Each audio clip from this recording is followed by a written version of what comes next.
ci kàttanu sa borom dafa def mu wutal may soppe. gars yi dañ maa bëgg. gars yi dañ maa bëgg ngir jëndi sëñ Béthio. waaw te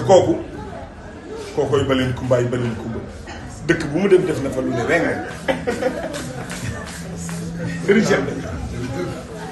kooku fu mu dem ñu bëgg loolee ma tis ba gars yi ku ma ci gis di ñëw di ma joxe waaw di ñëw di ma joxe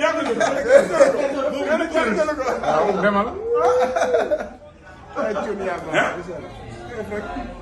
sama xarit bii tijaan bu sell bi waaw kii ragal yàlla di ko jàmm moo tax du ma jóg ci di la ñaan ni ma sagale sag bi sag bu rëy bi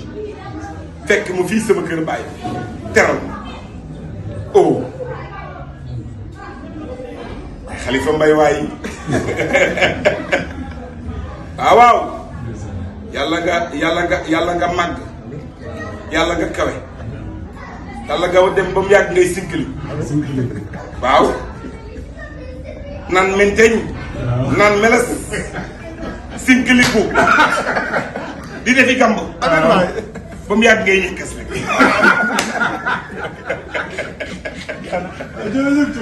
waaw kooku da koy dugal TikTok ci kàttanu sa borom dafa def mu wutal may soppe. gars yi dañ maa bëgg. gars yi dañ maa bëgg ngir jëndi sëñ Béthio. waaw te kookoy baleen kumbaay baleen kumba dëkk bu mu dem def na fa lu ne weng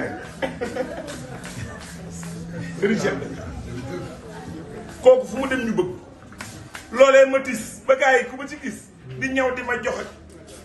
waaw di ñëw di ma joxe yaa ngi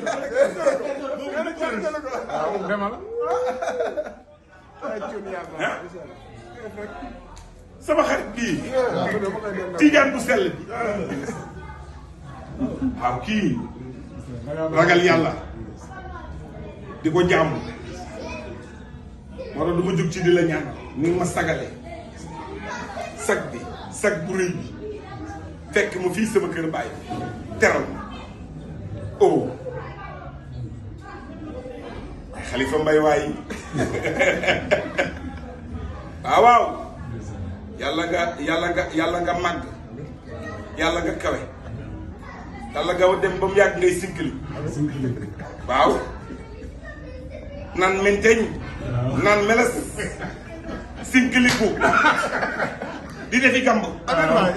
ba mu yàgg ngay ñekkas rek